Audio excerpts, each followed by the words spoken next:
Olá, pessoal! No brilhante cenário de hoje, eu vou trazer um tema relacionado ao não amadurecimento psicológico e espiritual das pessoas. Prazer em tê-la aqui, aceitar o meu convite. Eu que agradeço.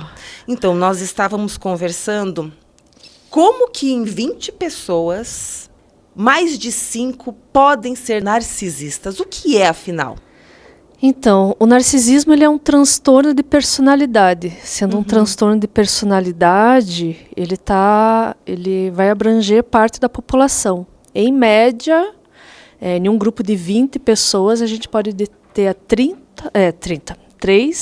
a 5 narcisistas. Né? E o que seria o narcisismo, o transtorno de personalidade narcisista? Pessoas que, ao desenvolver a personalidade delas, elas procuram satisfazer os primeiros padrões de desenvolvimento ali de personalidade. Então, elas acabam não amadurecendo. Elas enrijecem para aprendizado, as relações elas usam muito mais para as pessoas satisfazerem aquilo que elas procuram nelas. Então, como elas interrompem esse amadurecimento, ele não quer saber das necessidades do outro, ele só quer saber das necessidades dele.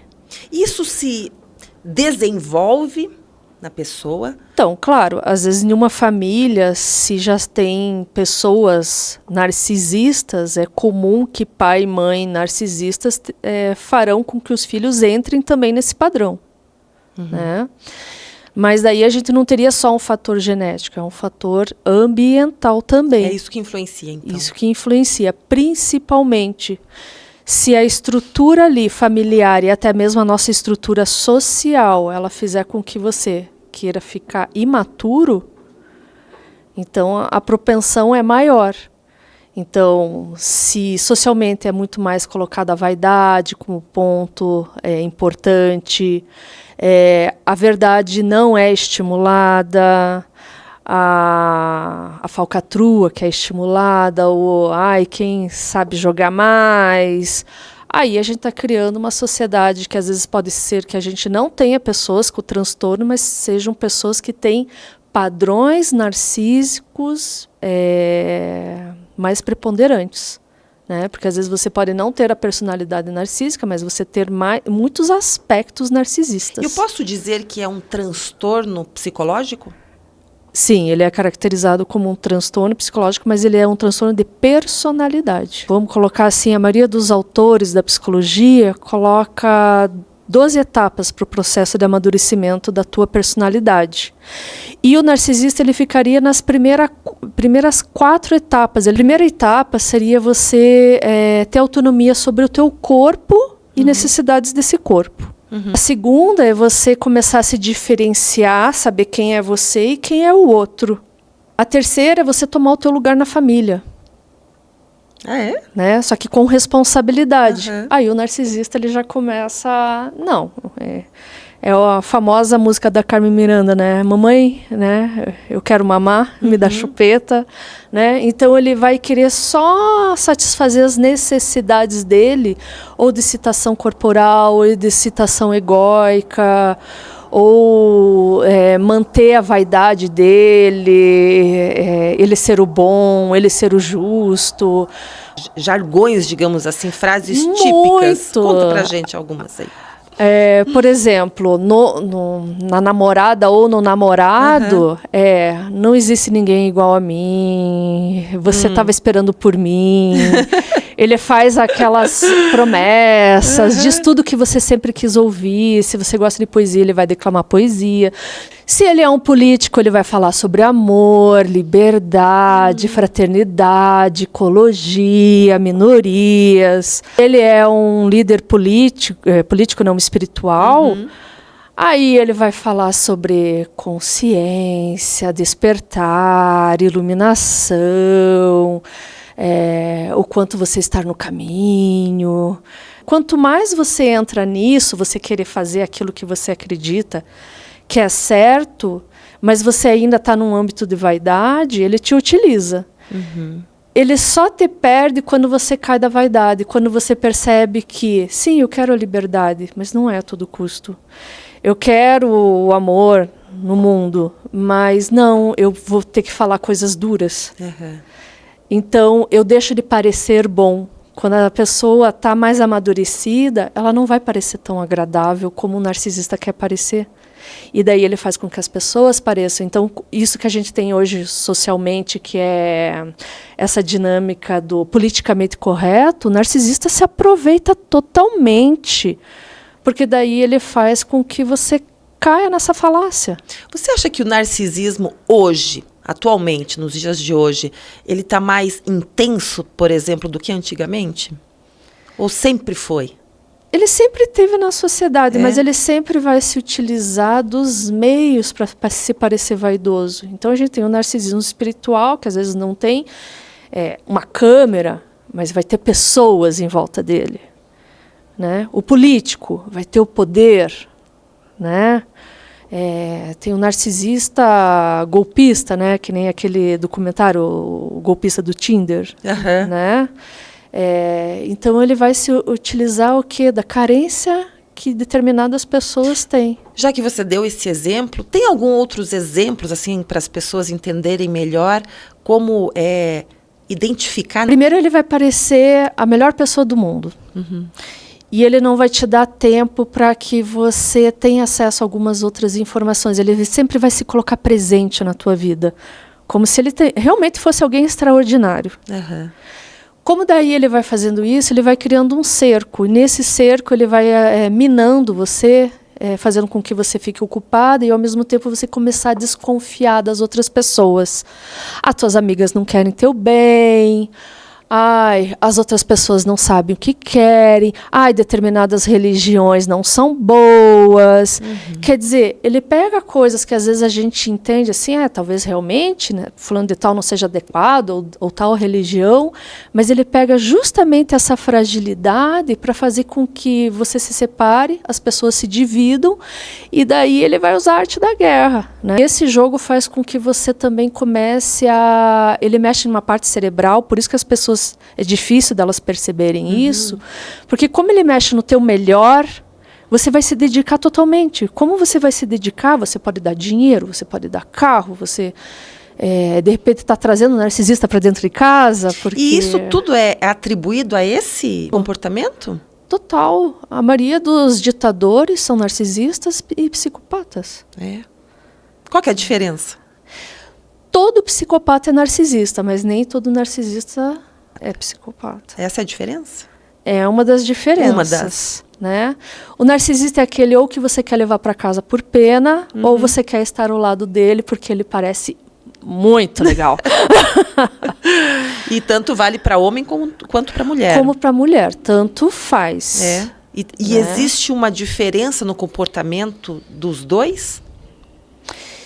Tem. O homem ele vai ser mais pragmático, como é do caráter masculino. A mulher ela vai ser mais envolver e seduzir e pegar pela conexão sentimental, como é do caráter feminino. Vão se utilizar das armas que tem? Sim, total, sempre. E é consciente esse comportamento? Claro, totalmente. Não é, ele não sabe o que está fazendo. Sabe. Ele sabe o que está fazendo. Ele é a pessoa, né? O indivíduo, a gente está falando. Isso. Ele sabe. Tem a intenção de utilizar as pessoas para chegar naquilo que ele quer. Se ele quer poder, ele vai utilizar das pessoas para chegar nisso. Se ele quer alguém para satisfazer ele sexualmente, ele vai se utilizar disso. Se ele quer alguém só para satisfazer ele, para ele se sentir melhor, maior, ele vai se utilizar disso. E a pessoa consegue, Fabiola, não, eu não quero mais me posicionar dessa forma. Eu quero me... Sair disso? Sair disso. Às vezes algumas pessoas levam tempo. Mas consegue? Conseguir, consegue. É bom quando você tem amigos ainda, quando não desistem. Agora, se eu tenho pessoas numa nação que pensam diferente, que bom, porque elas podem avisar. Né? Então, se você tem amigos que pensam diferente, eles podem avisar. Se você está ali e você percebe, converse. À medida que você vai conversando e outras pessoas podem estar te ouvindo, elas podem virar para você e dizer, Isso. você não Alerta, tá louca. né? Isso. Uhum. E isso daí ajuda. Muitas vezes você tem que sair, se você está numa relação dessa, é literalmente, pegue o que tem e saia correndo. Uhum. Né? O ideal é 0 contato com essas pessoas. E como o problema é depois, quando você vê, você já fez o contato, você já está, né? Você já está atrelado, você já está envolvido. Já está envolvido. Né? E ele faz com que você se torne codependente. Ai, mas eu preciso dele. Né? Uhum. Por isso que é tão difícil sair. E não é... quando eu ouço as pessoas falando assim, mas eu nunca vou ser enganado. Pronto. Aí, por você achar que você nunca vai ser enganado, você pode. Sempre agora, pode, né? Claro. Agora, se você tem noção assim, cara, realmente é muito fácil ser, e você vai criando um amadurecimento e se fortalecendo, aí você se torna aquilo que as pessoas ficam assim, nossa, fulano de tal parece sério demais, ou até mesmo algumas pessoas que não estão autorizadas essa potência delimitadora e decisiva, né? Elas vão dizer assim, nossa, mas você é arrogante. Não, você tem as coisas tão delimitadas que se alguém chegar e quiser fazer com que você se torne um codependente, você vai olhar assim, mas eu não estou procurando isso. Eu posso viver bem sozinho. Isso é amadurecimento? Isso. Aí que está o ponto. Se você sabe conviver com você sozinho, então quer dizer que você já passou das primeiras fases do desenvolvimento da personalidade. Então você já desenvolveu coisas para si próprio, para uma estrutura tua material, mas você também está se perguntando diante da tua finitude o que você pode deixar para a humanidade. Então você já tem uma noção muito mais clara que você não tem que ser tão bonzinho. E que o narcisista não te pega. Mas não é porque você sabe disso que você daí tem que se achar. Porque se você se acha em algum ponto... Você ali, também se torna. Aí você... Daí é um aspecto narcísico aspecto, noto. Né? Então, se ele percebe a vaidade ali, ele vai pegar ali. Então, algumas religiões são fantásticas quando elas falam assim, cuidado com a vaidade. Vaidade é um pecado capital? Ela é, mas ela é muito confundida com o valor. De que maneira? Valor é quando você sabe teu limite, o que é apropriado e o que não é. E no que você não quer se vender. Agora, a vaidade, você pode acabar dizendo assim, mas para isso eu poderia, né? Daí, isso você está vendendo algum tipo de valor teu. Por isso que a maioria das religiões vai dizer, né, cuidado com os primeiros pecados, né, não se corromper, não corromper a própria alma, né? Né? O mito de Fausto, né, em que ele vende a alma dele pro diabo.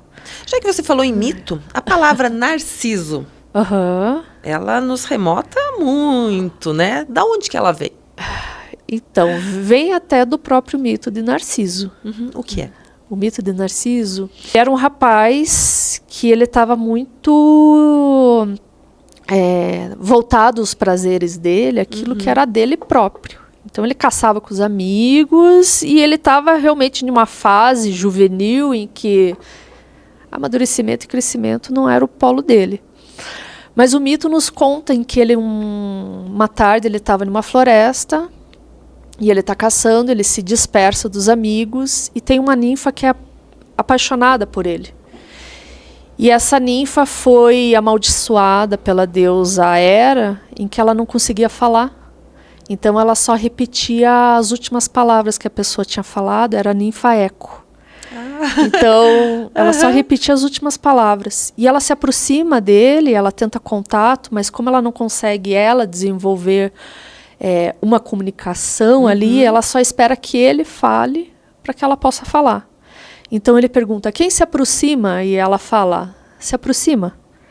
E ele se aproxima dela, e daí quando ele se aproxima ele leva um susto e ele vai pro lado contrário. Nisso ele encontra um lago, e nesse lago ele fica fascinado com a imagem dele. Nesse lago, de tanto ele ficar fascinado com a imagem, a vaidade dele vai consumindo ele e ele falece. E quando ele falece, ele se transforma na flor de Narciso. Aqui o mito, a maioria das pessoas fala que ele fica lá no reflexo, esquecem essa parte do mito, que ele se torna uma flor. Dizendo assim, se ele conseguisse romper dessa vaidade, há um processo de transformação. Mas se ele fica nisso, ele fica daí só no reflexo, que é uma paralisação. Ele não desenvolve. Então, por isso que um dos aspectos de aprendizado no amadurecimento é você se abrir daquilo que você acha que sabe e dizer, não, talvez isso aqui seja de outro jeito. O narcisista não quer fazer essa pergunta. Está aberto ao novo, à mudança, ao conhecimento. Dizer, se você diz, nossa, eu estou errado, é um lugar de muita humildade. Né? O narcisista, para ele falar que ele está errado, ele se sente destruído. Então, ele precisa estar certo. Então, como ele se sente destruído, ele não vai querer admitir que ele está errado. Por isso que daí ele vai querer jogar a culpa em você. Porque ele não pode estar errado. Né? O que alguns políticos falam? Não, se eu errei, não é eu errei, vocês erraram. O povo errou. Porque vocês votaram em mim. Socorro. Nos acuda. Sim. Né? Agora, uma dúvida, assim, que talvez... Não sei se ela é pertinente, mas assim... O ideal é amar-nos a nós mesmos, primeiramente. Isso. Certo? E cuidarmos do nosso físico, do nosso mental, priorizar as nossas vontades e tudo mais. Em que momento isso pode se tornar... como é que eu posso balancear para não se tornar algo assim narcisista? Entende? Porque então, às vezes eu sendo egoísta em querer me cuidar, isso pode se tornar eu posso me tornar uma pessoa narcisista, por exemplo? Mas você cuidar de você é egoísmo ou é uma responsabilidade? Uma responsabilidade. O egoísmo é quando, na verdade, porque o narcisista ele não quer cuidar dele, ele quer alguém oferecer as coisas para ele. Então ele terceiriza isso. Por isso que a gente fala, ele não desenvolve os 12 processos do desenvolvimento da personalidade. Ele fica nos primeiros. Né? Então me ofereçam, eu não me responsabilizo, você faz por mim. Né? A gente, como vai amadurecendo, a gente passa das primeiras 4 etapas do desenvolvimento da personalidade, que a gente começa a desenvolver nossas capacidades, entender que a gente sempre vai estar aprendendo, então a gente entra num terreno humilde, a gente constrói uma estrutura material para a gente, depois dessa estrutura material a gente vai perguntar assim, tá, eu trouxe algo de material para mim, mas e agora, o que eu vou trazer para o mundo de material? Depois a gente se pergunta, tá, mas eu também vou morrer. O que eu vou deixar de uma estrutura sábia para o mundo? Poxa, daí você começa a servir algo que não é só para você. Você começa a servir aquilo que a gente chamaria de serve a Deus. Né? Ah, mas eu sou ateísta. Não interessa, você começa a colocar um valor acima de você. Não, eu quero deixar algo realmente para a sociedade. Né? E daí isso faz com que você sempre esteja amadurecendo e esteja se revendo. O narcisista, como ele não quer se rever, ele quer se terceirizar, ele não chega nessas outras 12 etapas. Mas ele quer deixar algo para o mundo, para ser ele quer lembrado. Deixar ele para o mundo. Essa é a diferença. Afinal, eu sou a última, né, bolacha do pacote. E, na verdade, eu até diria assim, quando a gente vai até a ideia do iluminismo ali na nossa história, a gente tem Deus. Depois disso, vem algumas ideias filosóficas que matam a ideia de Deus. E daí o narcisista adora esse campo, porque daí mata Deus, o narcisista quer ser Deus. Ele se acha assim? Deus. Ué. Nesse ponto? Nesse nível. Senão a gente não teria ditadores narcisistas. Né? Então, ele realmente se sente... ele não consegue conceber a empatia. E como a família, por exemplo, família ou amigos que estão ao redor, né, de uma pessoa narcisista, devem ou pode se comportar para não sofrer também, porque acaba sofrendo, né? Então, o ideal seria contato zero.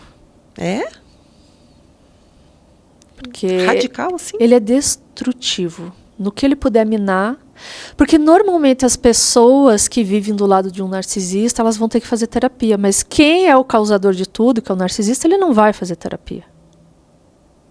Aí que está um ponto. Agora, não vou dizer que nem todo narcisista vai fazer, mas pequena parte dos que acabam fazendo, né?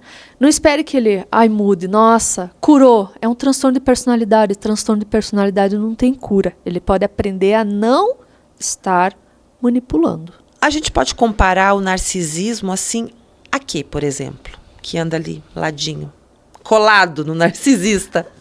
Colado, narcisista? Tem alguns outros tipos de transtornos de personalidade.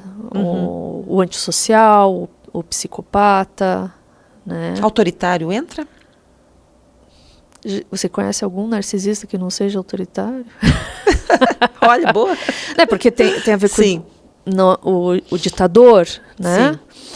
Agora, quando a gente tem uma sociedade que confunde o que é uma verdadeira liderança com autoritarismo, em que a gente tem pessoas que uma verdadeira força é olhada como mal, aí é um perigo, né? Então, a gente precisa de pessoas que tenham noção das suas capacidades, do seu bom, mas também daquilo que não é tão agradável em si, para daí ela ter clareza quando ela está, né? A bondade dela está sendo utilizada, né? Então, eu posso me autorizar uma liderança em mim, mas o verdadeiro líder, ele nunca vai querer sozinho ter todos os méritos. Ele vai ter uma responsabilidade de dar méritos para cada outras pessoas que tenham suas competências. O narcisista não está nem aí. Não está nem aí. Com questão de competência. Né? É ele. É ele. Ali de 20 pessoas, mais do que 5 se encaixam nesse perfil. Mas é tudo isso mesmo? Tantas pessoas estão na sociedade, no nosso mundo, vivendo dessa maneira? Sim. É que anos atrás a gente não tinha tantos estudos em neurociência, né? Ultimamente a gente está tendo mais estudos. Tanto que daí a gente tem hoje em dia, sim, um grupo de 30 pessoas, pelo menos vai ter um autista. Sim. Né? No grupo de 20 pessoas, sim, eu posso ter de 3 a 5 narcisistas. Alguns podem ter realmente o transtorno, pelo menos uns 3. Né? Mas ali uns outros, eles podem estar justamente em volta do que tem o transtorno de personalidade e ter aspectos mais narcísicos que estão sendo manipulados. E daí qual é o problema? Por exemplo, tem uma coisa que a gente fala em psicologia. Um pensamento vai gerar determinados sentimentos em você. Esse pensamento junto com esses sentimentos vai modular comportamentos. Se você durante um tempo mantém esses comportamentos, ele se torna um hábito. Determinados hábitos, os teus hábitos vão estruturar teu caráter. Então, se ele nunca quer se responsabilizar, o caráter dele se torna perverso. Diferente de uma pessoa com um bom caráter. Então, pessoas que elas estão valorizando aspectos mais narcísicos, né, elas ficam também mais fáceis de serem manipuladas e acabar sendo que você poderia ser uma pessoa de bom caráter, se tornar alguém de caráter perverso. Por isso que os pais, né, sempre falam, cuidado com quem você anda.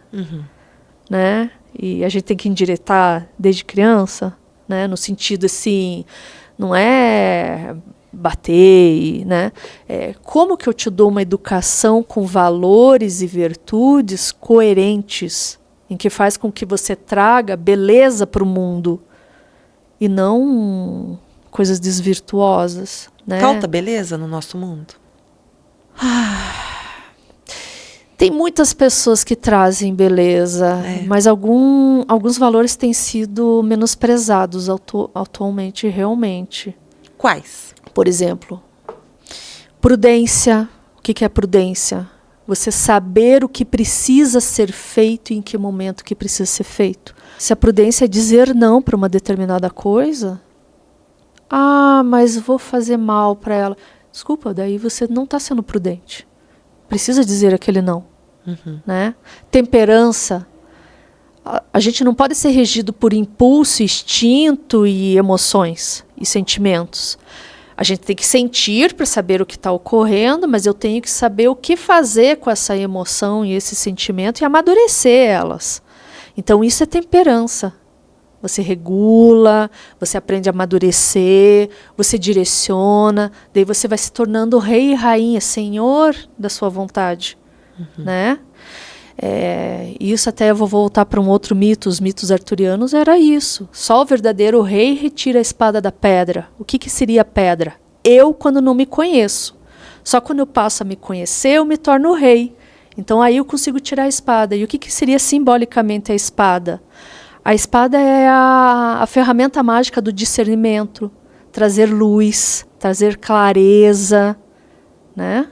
Isso é autoconhecimento? Isso, justamente. Então você vai ver que em algumas religiões vai ter a adaga, que vai ter essa mesma simbologia da espada.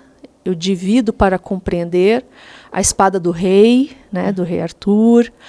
A espada como, né, a espada de luz do Jedi, né, adoro. Como, né, também como se fosse um poder divino, né. Então, aí eu começo a entender que, caramba, se eu não me trabalho, eu não consigo chegar. E como é que eu vou trabalhando isso em mim? Como é que eu vou recrutando tudo isso aqui dentro da gente? É não cansar de se fazer perguntas e de você não ter medo de olhar assim, talvez aqui eu esteja errado. Aí você vai se tornando sábio. Porque é aquela famosa coisa, se você fala muito, você não está se vendo nem se ouvindo, né? Agora, se você passa a silenciar um pouco, a se ouvir, a ouvir os outros em volta, a se observar os outros, e olhar e se perguntar, tá, o que eu estou fazendo agora? Eu cheguei aonde eu quero? O que eu quero, né? Então, que valores que eu quero chegar no fim da vida? E tem a ver de volta com o legado, né? Trazer beleza para o mundo. Isso é trazer, o que você diz, trazer beleza para o mundo, é você... Não é nem só praticar o bem, e sim fazer aquilo que aquilo que é preciso ser feito. Fazer. Sim. Porque daí eu não quero confundir a palavra beleza por parecer bom. Sim. Eu quero que a beleza seja entendida como uma arte. Se ela é uma arte, é aquilo que precisa ser feito. Porque às vezes o que precisa nem sempre é o caminho mais fácil, né? Isso. Então, o narcisista ele vai querer pegar o caminho cômodo. Para você realmente se tornar alguém que traga valor para o mundo, você não vai trazer aquilo que é cômodo. Você vai trazer aquilo que precisa ser feito.